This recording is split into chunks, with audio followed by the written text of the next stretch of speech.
I hope you all are doing well. Welcome to my YouTube channel. तो last lecture में हमने पढ़ा था सिरा शारीर। अब इस लेक्चर में हम स्टार्ट करते हैं धमनी शारीर से। तो धमनी शारीर एक छोटा सा टॉपिक है, लेकिन एग्जाम के पॉइंट ऑफ व्यू से इंपॉर्टेंट है। हम जल्दी जल्दी इसको कवर करेंगे। तो धमनी शारीर, इसकी व्याख्या, हृदय से निकलने वाली शुद्ध रक्त वाहिनियों को धमनी कहते हैं। शुद्ध रक्त वाहिनियाँ मतलब जो हमारे ब्लड को लेकर फ्लो करती हैं वो वेसल्स धमनी कहलाती हैं। धमनी को मॉडर्न में आर्टरीज बोलते हैं। और मॉडर्न के अकॉर्डिंग आर्टरी की डेफिनेशन क्या है? अ blood vessel that carries oxygenated blood away from the heart. Oxygenated blood, when के बारे में हमने पढ़ा था कि वो डी ऑक्सीजनेटेड ब्लड कैरी करती है, लेकिन जो आर्टरीज होती हैं वो हमारी ऑक्सीजनेटेड ब्लड कैरी करती हैं। और इसका एक एक्सेप्शन है पल्मोनरी आर्टरी। वेन्स में हमने इसका एक्सेप्शन पढ़ा था, पल्मोनरी वेन, और यहाँ पर जो एक्सेप्शन होगा वो है पल्मोनरी आर्टरी। तो नेक्स्ट टॉपिक है स्वरूप। धमनी का स्वरूप क्या होता है, मतलब ये कैसी होती हैं? तो ये वायु से पूर्ण होती हैं। वायु से पूर्ण होने का मतलब है कि इनमें स्पेस होता है और स्पंदन होता है, मतलब ये पाल्पेटेबल होती हैं, हम इनको फील कर सकते हैं। और हृदय से संबंधित होना, ये हृदय से, ये हमारे हार्ट से अटैच होती हैं। उत्पत्ति, तो नाभि से उत्पन्न होने वाली 24 धमनियाँ हैं, ठीक है। टोटल नंबर कितने बताए गए हैं आर्टरीज के? 24। अब मेन मसला ये है कि यहाँ पर जो नाभि है वो किसे माना गया है? तो बहुत से लोगों ने, मतलब आचार्यों ने क्या कहा है कि गर्भ की स्थिति में जो नाभि है वो अम्बलाइकस को कहा गया है, और जन्म के पश्चात हृदय या हार्ट को नाभि माना गया है। लेकिन और भी आचार्यों के अलग अलग मत है इसमें। जैसा आचार्य सुश्रुत ने जो नाभि माना है वो अम्बलाइकस को ही माना है।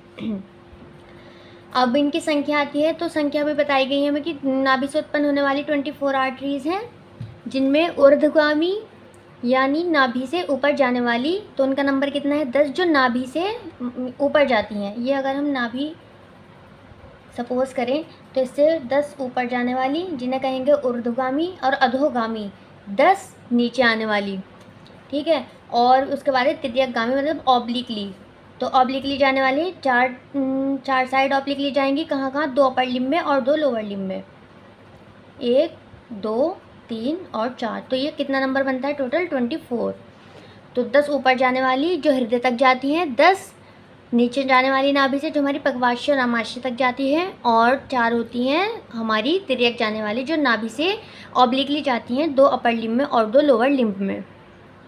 अब जो इनका कार्य है, ऊर्ध्वगामी मतलब जो ऊपर जाती हैं उनका कार्य क्या क्या है? शब्द, स्पर्श, रूप, रस, गंध, जम्भाई, छींक, रोना, हंसना आदि का अभिवहन करती हुई शरीर को धारण करती हैं। मतलब जो ऊपर जाती हैं उनका ये सब काम होता है।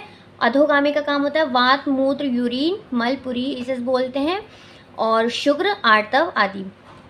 तिर्यकगामी ये शरीर में जाल के रूप में फैली रहती हैं, और इनके जो अंतिम सिरे होते हैं वो लोम कूपों से संबंधित है, जिनके द्वारा श्वेत का वहन करती हैं।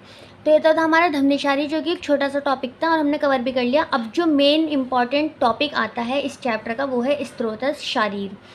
स्रोतस शारीर बहुत इंपॉर्टेंट टॉपिक है। इस चैप्टर से मैक्सिमम 5 to 7 मार्क्स तक का एग्जाम में पूछते हैं। तो most of the time very high chances to ask the question from स्रोतस शारीर, और हाई चांसेस क्या, पूछा ही स्रोतस शारीर से जाता है क्वेश्चन। और अब आप इस वीडियो के लास्ट तक बने रहिए ताकि हम इस टॉपिक को अच्छे से कवर कर लें। सबसे पहले मैं आपको बता देती हूँ कि हम स्रोतस शारीर में क्या क्या टॉपिक कवर करेंगे। शारीर में सबसे पहले हम पढ़ेंगे स्रोतस की डेफिनेशन, फिर हम पढ़ेंगे स्रोतस के टाइप्स, उसके बाद हम पढ़ेंगे नंबर्स ऑफ स्रोतस, और फिर उसके बाद एक इम्पॉर्टेंट टॉपिक आएगा स्रोतस मूल। तो ये टॉपिक्स हम सब इसमें कवर करेंगे।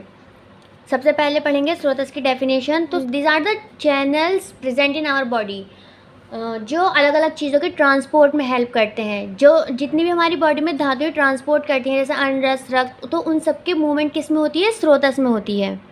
तो सिक्रीशन में हेल्प करते हैं स्रोतस, हमारी जो बॉडी की ओपनिंग्स हैं।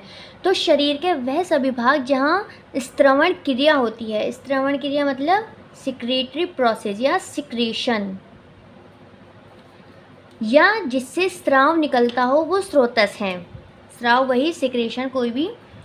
आचार्य सुश्रुत के अनुसार शिरा और धमनी को छोड़कर किसी मूलभूत छिद्र से शरीर के भीतर फैली जो भी वहन करने वाली, वहन मतलब ट्रांसपोर्ट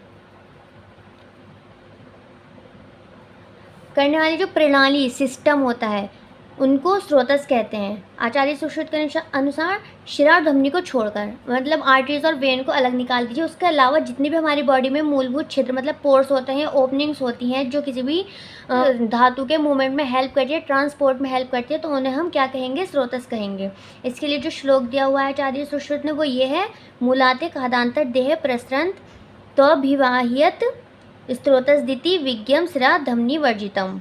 इसका अर्थ है मूलाते खादांतरम, मूल छिद्र से देह प्रसरत, देह में फैला, त्वभिवह्यते जिसमें सब चीज़ें वहन करती हैं, भी वही वहन करती हैं, स्रोतस्दिति विज्ञम उसे स्रोतस कहा गया है, शिरा धमनी वर्जितम सिरा और धमनी इससे अलग हैं।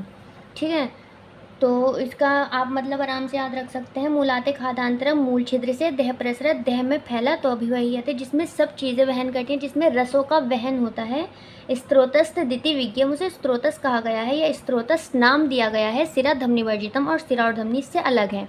नेक्स्ट इज स्रोतस की उत्पत्ति। तो इसकी उत्पत्ति में आकाश महाभूत प्रधान होता है। देखो अगर आप समझें स्रोतस क्या होते हैं, वो ओपनिंग्स हैं, ठीक है, जिसमें किसी भी चीज़ का फ्लो होता है या ट्रांसपोर्ट होता है। अब फ्लो और ट्रांसपोर्ट के लिए स्पेस की ज़रूरत पड़ेगी, जगह की, और जहाँ जहाँ स्पेस की हमें ज़रूरत पड़ती है वहाँ कौन सा महाभूत आता है? आकाश महाभूत। तो इसलिए स्रोतस की उत्पत्ति अगर आपसे पूछी जाए तो इसकी उत्पत्ति में आकाश महाभूत प्रधान है। नेक्स्ट हेडिंग है हमारी स्रोतसों के प्रकार। स्रोतस दो प्रकार के बताए गए हैं, बहिमुख और अंतर्मुख। बहिमुख मतलब एक्सटर्नल, अंतर्मुख मतलब इंटरनल। तो जो एक्सटर्नल स्रोतस होते हैं वो स्रोतस होते हैं जिनको हम डायरेक्टली अपनी आंखों से देख सकते हैं, जो हमारी एक्सटर्नल बॉडी पर प्रेजेंट होते हैं, और तो ना ओपनिंग्स को हम कहेंगे एक्सटर्नल या बहिमुख स्रोतस। इनको याद कैसे रख सकते हैं? 9+3 से। 9 वो होते हैं जो मेल एंड फीमेल दोनों में कॉमन होते हैं, और 3 ऐसे होते हैं जो सिर्फ फीमेल्स में प्रेजेंट होते हैं, मेल्स में प्रेजेंट नहीं होते। तो जो कॉमन है वो कौन कौन से हैं? 2 कान, ठीक है, 2 आँख, 2 नाक। 2 नाक तो एक ही होती है लेकिन नोस्ट्रिल्स हमारे 2 होते हैं, 2 होल्स होते हैं, तो इसलिए 2 नाक, एक गुद मतलब एनस, एक मुख, मुख मतलब माउथ, और एक शीशन जिसको या हम बोल सकते हैं मेल जेनाइटल। ठीक है, तो ये जो हुए ये हुए हमारे कॉमन वाले। उसके बाद जो 3 हैं वो ऐसे हैं जो सिर्फ फीमेल्स में प्रेजेंट होते हैं, मेल्स में नहीं होते। 2 स्तन मतलब ब्रेस्ट, और एक आर्टव मतलब सर्विक्स। ठीक है, तो 9+3 9 ऐसे हुए जो मेल एंड फीमेल दोनों में कॉमन होते हैं, और 3 ऐसे होते हैं जो सिर्फ फीमेल्स में प्रेजेंट होते हैं, मेल्स में प्रेजेंट नहीं होते। ये थे हमारे एक्सटर्नल और स्रोतस। उसके बाद हमारे आते हैं इंटरनल स्रोतस। इंटरनल स्रोतस के बारे में आचार्य सुश्रुत ने कहा है कि उनका नंबर कितना होता है? 11। और ये जो बताए गए हैं ये सब पेयर्स में है, मतलब जो भी हैं उनको 2 से मल्टीप्लाई करना पड़ेगा। आचार्य सुश्रुत ने इनको योगवाही स्रोतस भी कहा है। ठीक है, अंतर्मुख स्रोतस को योगवाही स्रोतस मीन्स जिनमें कोई भी फ्लूइड फ्लो करता है या ट्रांसपोर्ट करता है उसको कहते हैं योगवाही। तो आचार्य सुश्रुत ने अंतर्मुख स्रोतस का नंबर कितना बताया? 11 पेयर्स में, मतलब कितना हुआ? 22। आचार्य चरक ने बताया 13 पेयर्स में, मतलब 26, और अष्टांग हृदय ने भी कितना बताया? 13 मतलब 26। ये पेयर्स में प्रेजेंट होते हैं। आचार्य चरक के अकॉर्डिंग कौन कौन से अंतर्मुख स्रोतस है वो यहाँ दिए गए हैं। कौन कौन से हैं? प्राणवह, उदकवह, अन्वह, 7 धातु। जो 7 धातु कौन कौन से होते हैं? रस, रक्त, मांस, मेद, अस्थिमज्जा, शुक्र, 3 मल, मूत्र, पुरुष, स्वेद। ठीक है, प्राणवह का मीनिंग होता है जिनमें ऑक्सीजन फ्लो करता है या ट्रांसपोर्ट करता है। उदकवह जिसमें हमारा क्या फ्लो करेगा? वाटर। ठीक है, अन्वह जिसमें हमारा ट्रांसपोर्ट करेगा फूड। उसके बाद 7 धातु और 3 मल, तो कितने हो गए? 1 2 3 और 7 और 3 10 और 3 13। ठीक है, प्राणवह, उदकवह, अन्वह, रसवह, रक्तवह, मांसवह, मेदवह, अस्थिवह, मज्जावह, शुक्रवह, 3 मल, मूत्रवह, पुरीशवह, स्वेदवह। जिन प्राण वह जिसमें हमारा ऑक्सीजन ट्रांसपोर्ट करेगा, उदक वह जिसमें हमारा वाटर ट्रांसपोर्ट करेगा, अन्न वह जिसमें हमारा फूड ट्रांसपोर्ट करेगा, रस वह जिसमें हमारा जो है रस या प्लाज्मा हम बोलेंगे वो ट्रांसपोर्ट करेगा, रक्त वह, ये ऐसे ही इन सब के मीनिंग्स आगे आ जाएंगे। उसके बाद जो आचार्य सुश्रुत हैं उन्होंने किस किस को माना है अंत्यमुख स्रोतस, प्राण वह, अन्न वह, उदक वह, ये रस वह, रक्त वह, मांस वह, मेद वह, मूत्र वह, पुरीश वह, शुक्र वह, आर्तव वह। ठीक है, एक बार रिवाइज करवा देती हूँ। टाइप ऑफ स्रोतस दो हैं, बहिमुख, अंत्यमुख। बहिमुख मतलब एक्सटर्नल, जिनको हम डायरेक्टली देख सकते हैं, और उनको हम कैसे याद करेंगे 9+3 से। 9 वो जो मेल एंड फीमेल दोनों में कॉमन होते हैं, और 3 जो सिर्फ फीमेल्स में प्रेजेंट होते हैं, मेल्स में प्रेजेंट नहीं होते। अब जो कॉमन है वो कौन कौन से हैं? 2 कान, 2 आँख, 2 नाक, एक गुद मतलब एनस, एक मुख, एक शीशन मतलब मेल जेनाइटल। अब जो 3 ऐसे हैं जो सिर्फ फीमेल्स में प्रेजेंट है वो कौन कौन से? 2 स्तन मतलब ब्रेस्ट, और एक आर्टव मतलब सर्विक्स। अब हमारे आते हैं अंत्यमुख स्रोतस या इंटरनल, जिनको हम बोल सकते हैं इंटरनल ओपनिंग्स, जो हमें डायरेक्टली नहीं दिखती लेकिन हमारी बॉडी में अंदर प्रेजेंट होती हैं। उनके लिए सब आचार्यों ने अलग अलग मत दिए हैं। क्या क्या दिए हैं आचार्य सुश्रुत? उनको योगवाही स्रोतस भी कहा है। योगवाही का मीनिंग ये होता है कि जिसके अंदर कोई भी फ्लूइड फ्लो करे, मतलब या कोई भी द्रव्य ट्रांसपोर्ट करे, बहे, उसको हम बोलेंगे योगवाही स्रोत।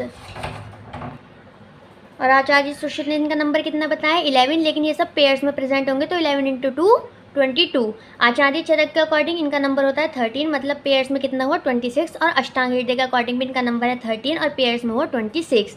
अब आचार्य चरक ने जिनको अंत्यमुख स्रोतस माना उनके नाम ये है, प्राण वह, उदक वह, अन्न वह, 7 धातु और 3 मल। 7 धातु कौन कौन सी होती है? रस, रक्त, मांस, मेद, अस्थि, मज्जा, शुक्र।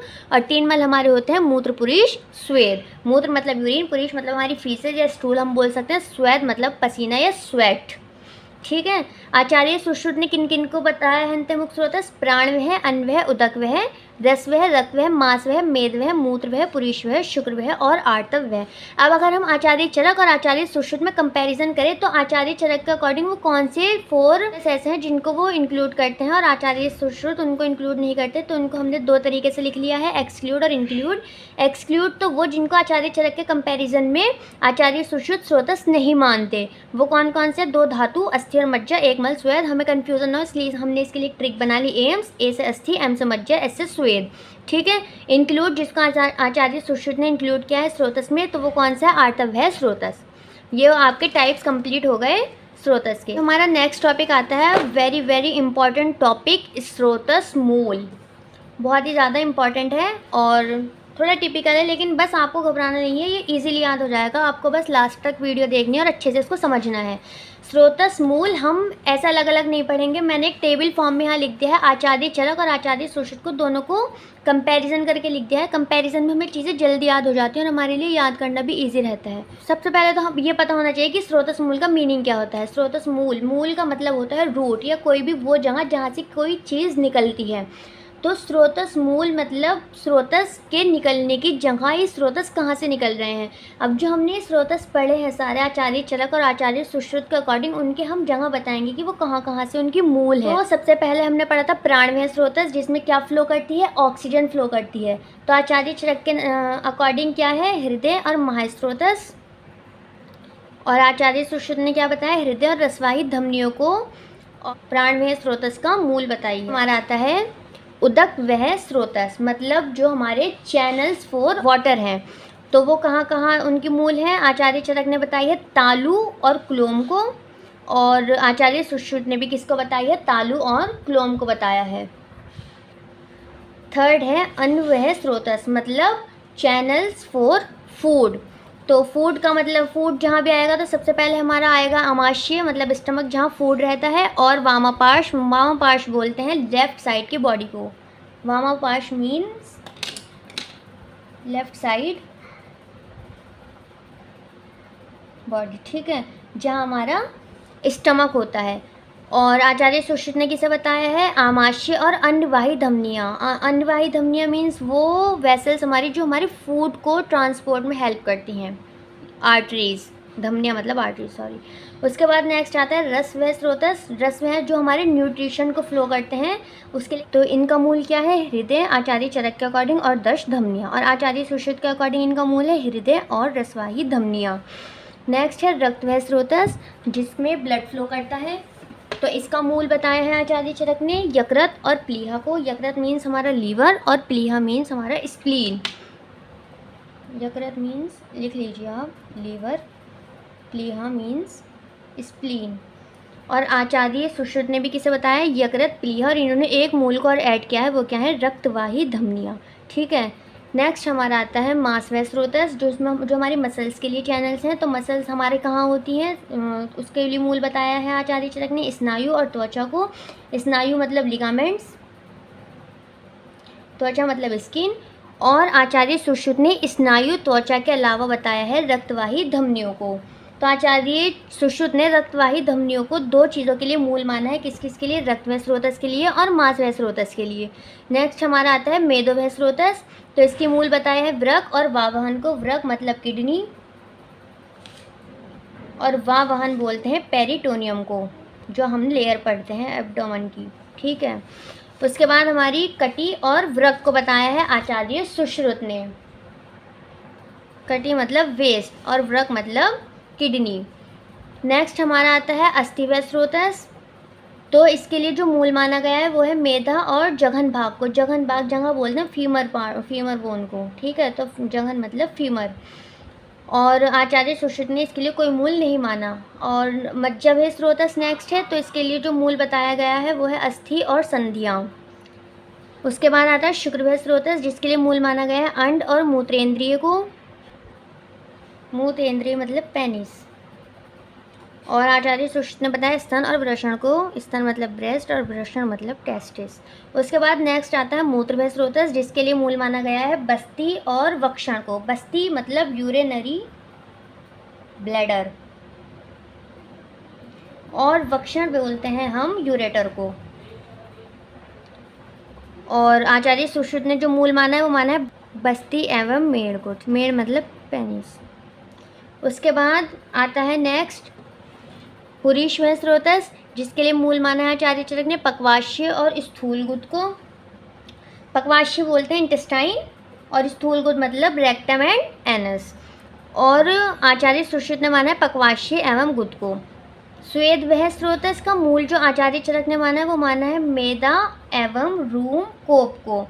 और आचार्य सुश्रुत ने किसी को नहीं माना। लास्ट वन है हमारा आर्तव स्रोतस, जिसके लिए आचार्य चरक ने कोई मूल नहीं माना। और आचार्य सुश्रुत ने माना है गर्भाशय मतलब यूट्रस और आर्तव धमनियाँ। ये सब हो गए हमारे स्रोतस मूल, जो कि बहुत इंपॉर्टेंट टॉपिक है एग्ज़ाम के पॉइंट ऑफ व्यू से, और बहुत ही ज़्यादा इंपॉर्टेंट है एग्ज़ाम के पॉइंट ऑफ व्यू से। और एग्ज़ाम में लॉन्ग आंसर आपको इस पर मिल सकता है कि स्रोतस मूल क्या है, या ऐसा क्वेश्चन आपको मिल सकता है कि स्रोतस की डेफिनेशन करते हुए और स्रोतस के प्रकार लिखते हुए बताइए स्रोतस मूल क्या क्या होते हैं और आचार्य चरक और आचार्य सुश्रुत ने किन किन को स्रोतस मूल माना है।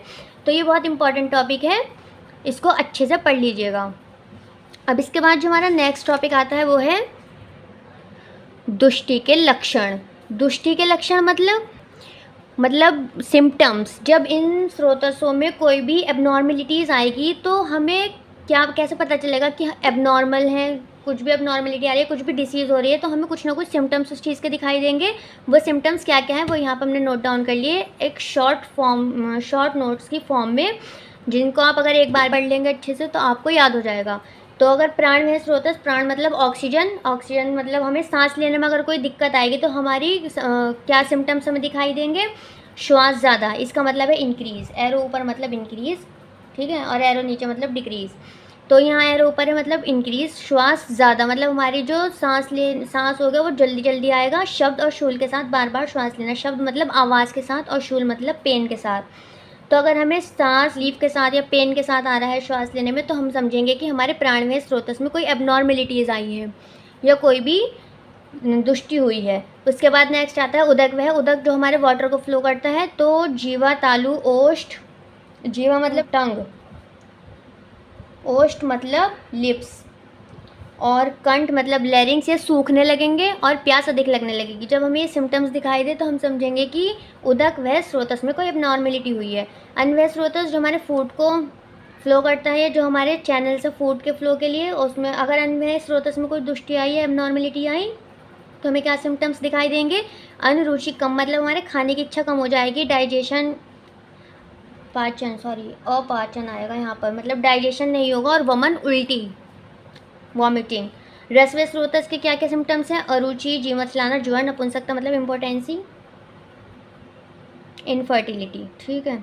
नेक्स्ट है हमारा रक्तवह स्रोतस, जिसके क्या क्या सिम्टम्स आएंगे अगर इसमें कोई भी अबनॉर्मेलिटी आई तो? रक्तज्वर, कुष्ठ एक स्किन डिसीज होती है, विसर्प, पिटा का एक आई डिसीज होती है, रक्तपित्त और कामला।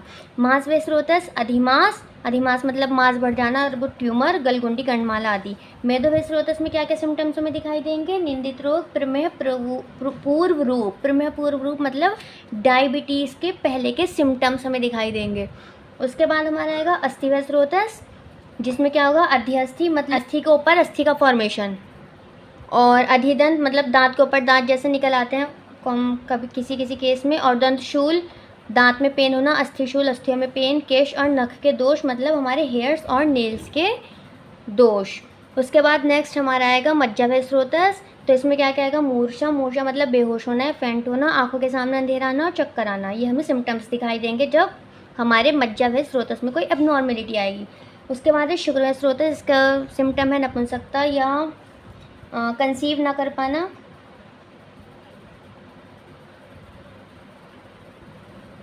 इम्पोर्टेंसी।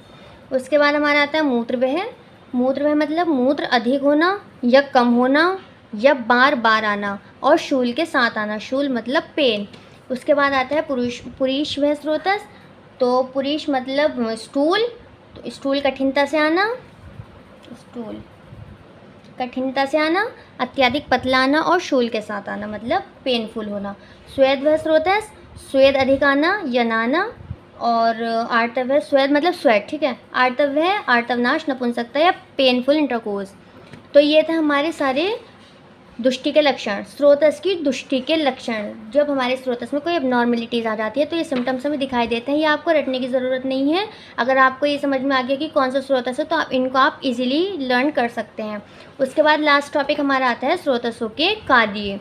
तो अब जितने आपने स्रोतस पढ़ लिए, आई होप आपको समझ में आ गया होगा कि स्रोतस क्या होते हैं और उनके कार्य याद करने की आपको ज़रूरत नहीं पड़ेगी। अब आप खुद लिख सकते हैं कि वो क्या कार्य करते हैं। तो फर्स्ट ऑफ ऑल क्या वर्क होता है उनका? श्रवण गति करना, श्रवण मतलब सिक्रीशन, और धातु को एक स्थान से दूसरे स्थान तक ले जाना, शरीर के भावों का पोषण करना मतलब न्यूट्रिशन प्रोवाइड करवाना, मलों को बाहर निकालना। अगर मैं मॉडर्न का अकॉर्डिंग कहूँ तो अकॉर्डिंग टू द मॉडर्न क्या काम है? टू स्टोर, टू एब्जॉर्ब और to eliminate, to secrete, to carry, to digest. ये थे हमारे स्रोतस के कार्य। तो गाइज हमारा ये चैप्टर पूरा हो चुका है स्रोतस, और आई होप आपको चैप्टर समझ में आया होगा। अगर आपको चैप्टर समझ में आया और आपको वीडियो पसंद आया तो प्लीज़ वीडियो को लाइक कीजिएगा, चैनल को सब्सक्राइब कीजिएगा। Thank you.